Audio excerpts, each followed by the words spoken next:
Olá, oitavo ano, continuando então, para finalizar a Revolução Francesa, vamos ver as consequências dela, né? O que ela deixou na população, quais foram as heranças deixadas pela Revolução Francesa em seu povo, né? Primeira coisa que nós vamos falar é nessa nova França. Assim que acaba a Revolução Francesa, ela deixou algumas marcas e quebrou algumas características do antigo regime, né, que é o absolutismo.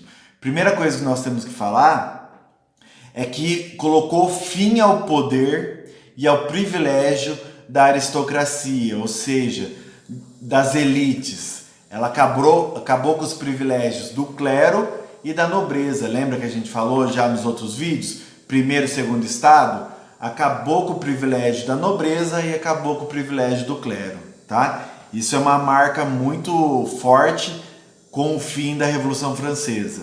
Então, fim do poder e dos privilégios dessas classes. Próximo, fim do absolutismo. A partir desse momento, coloca fim ao rei com poder absoluto na França. Não só na França, né? Essa questão do absolutismo ter acabado começou na Inglaterra. Lembra quando nós estudamos a Revolução Inglesa? Ali já acaba o absolutismo na Inglaterra e começa a influenciar outros países, né? No Brasil, perdão, nossa. Na França, a mesma coisa. Com a Revolução Francesa, coloca fim ao antigo regime, ao absolutismo. A partir desse momento, o rei não tem mais o poder absoluto.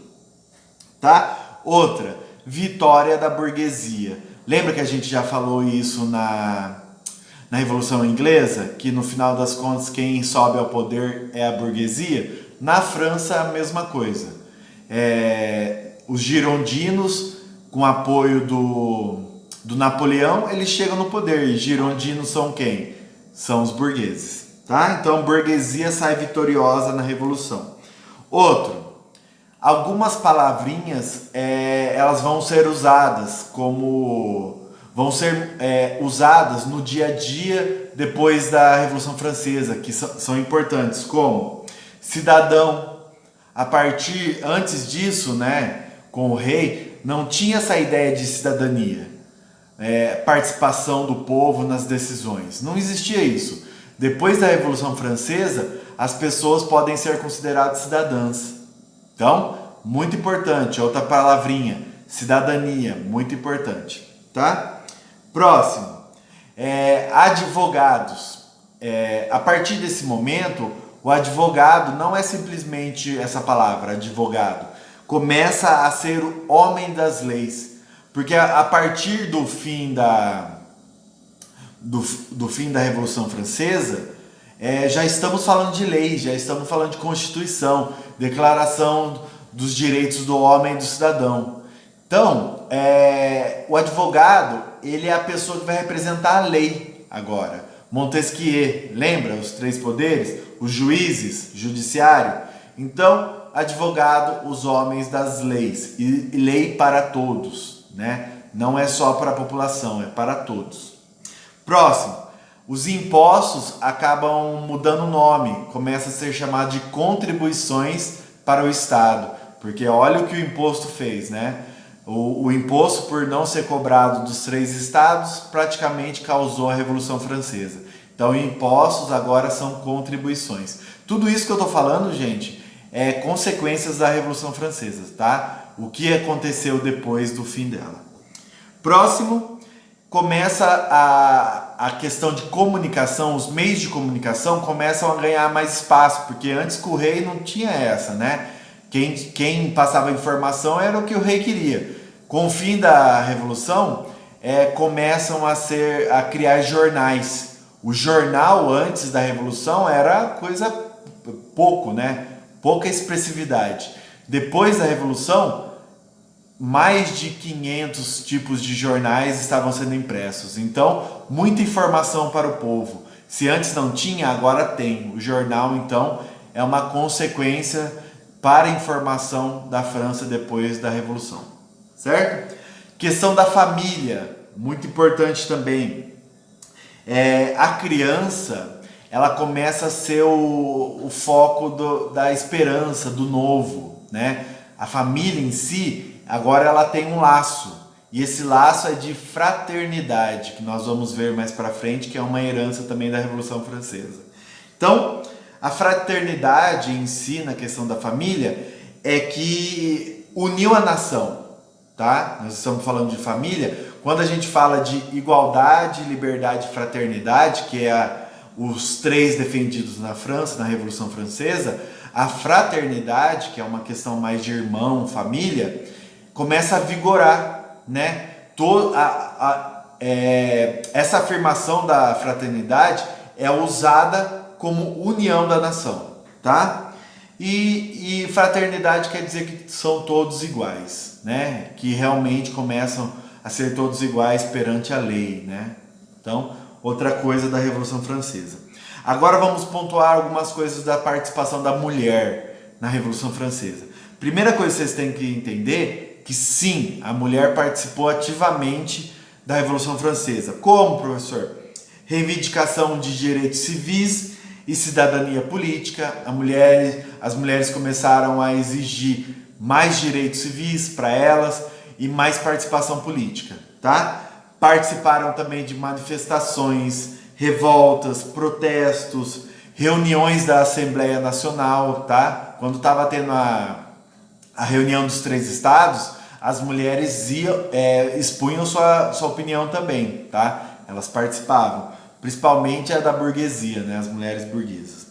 Próximo, elas fizeram associações femininas que tinham a intenção de debate político. Então elas faziam reuniões para debater a política e passar esse debate político para as outras mulheres também. Então elas tiveram grande importância. Próxima, como foi criada a Declaração dos Direitos do Homem e do Cidadão, que nós já falamos nos outros vídeos, que foi importantíssimo, né? As visões iluministas foram colocadas ali, né? Então foi muito importante. Só que como deixou as mulheres de lado nesses direitos, né? As mulheres também criaram a Declaração dos Direitos da Mulher e da Cidadã, tá? Ah, professor, qual era a intenção disso? Era igualdade de homens e mulheres, direito da mulher à educação, à justiça, ao voto, à propriedade, igual estava dos homens, mas isso colocando a mulher também. Então, elas exigiram mais direitos com essa declaração da mulher e da cidadã, certo? E por último, infelizmente, né, estamos pensando em século XVIII, né? Século XVIII, o direito das mulheres ainda estava engatinhando, né? Não tinha muita expressividade ainda. Então, no final das contas, a Revolução Francesa não deu vida pública para a mulher, não deu a participação pública para a mulher em cargos, né, cargos do Estado ou participação política. Ela acabou sendo excluída desse momento, tá? Outro ponto, nas artes, tá? Mudou o foco da arte francesa, não era só nenhuma pessoa, não era só no indivíduo, começou a ser passado para o coletivo. Desculpe. Ou seja, passou do indivíduo para o coletivo, o povo. O povo começa a ser representado, né, nas telas. Os anônimos, né, pessoas que estavam exigindo alguma coisa durante a Revolução Francesa. E isso é espelhado também nas artes, tá? A arte, ela vai transparecer esse coletivo, o povo, né, exigindo seus direitos e tudo mais. Então, nas artes também mostra esses movimentos sociais, tá? Próximo, eles começaram a pintar bastante também episódios da Revolução Francesa, né? A queda da Bastilha é uma coisa que é muito representada, né? Que eu já expliquei para vocês nos vídeos. Outra coisa, os líderes da Revolução Francesa também foram pintados. Tem bastante do Robespierre, né? Do Danton, que também é gerundino. Então, eles representaram bastante nas telas os líderes revolucionários. Então, trouxe novos focos para a questão das artes também. Próximo, os símbolos, né? Um dos símbolos que nós falamos já é o da queda da Bastilha. Porque não é que eu tomei a prisão da Bastilha, eu consegui vencer o rei. Não, foi um símbolo.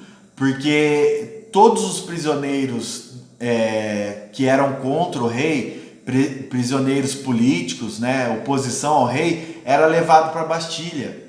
Então é simbólico isso. Quando você toma a Bastilha, quer dizer que você está tirando o antigo regime. Então, nesse tempo da Revolução Francesa, tiveram vários símbolos, né, que representam a Revolução Francesa. A mulher segurando a bandeira é uma representação da Revolução Francesa, tá? Então tem vários símbolos que foram trabalhados na Revolução Francesa. E o último, e muito importante também, é a herança. Que são quais, professor? Liberdade, igualdade e fraternidade. Esses 3 pontos, eles foram os mais usados, né? Liberdade para o seu povo, igualdade para o seu povo e fraternidade, união da nação, né? Que todos são irmãos, todos são iguais perante a lei, né? Perante os direitos. Então, igualdade, liberdade e fraternidade, ela extrapolou o tempo. As pessoas hoje, para reivindicar algumas coisas, elas usam, né, desses ideais da Revolução Francesa. Então é muito importante. Eu separei algumas coisas aqui para ler para vocês entenderem. Ó. Na Europa Ocidental, hoje, ciganos, europeus, africanos, latino-americanos, eles usam ainda desses ideais de igualdade para o seu povo para reivindicar os seus direitos. Então, sim, alguns ideais da Revolução Francesa, eles perpetuam até hoje. Por isso que a apostila coloca para vocês. Outro aqui que ela coloca, que nos Estados Unidos e em países da América Latina, afrodescendentes e indígenas, eles ainda lutam pela seus direitos, sua liberdade, né, contra a dominação do branco. Isso a apostila também traz para vocês. E é esse ideal de Revolução Francesa que está ainda no povo, né? Também fala de outras classes sociais que ainda buscam seu espaço, seu direito, né? Então a Revolução Francesa, ela criou um ideal de sociedade mais justa, mais igualitária, certo? E isso gerou também manifestações em busca de direitos. E isso tem até hoje na sociedade. Com isso, pessoal, nós terminamos página 37, tá? Depois é só exercícios. É isso. Qualquer dúvida, me perguntem. 13 minutos só das consequências da Revolução Francesa. Então foi um fato histórico muito importante que influencia nossos dias até hoje. Igual a Declaração dos Direitos do Homem e do Cidadão, Declaração de Independência dos Estados Unidos, tudo isso marcou a nossa sociedade até hoje. Certo? Valeu, gente. Até mais.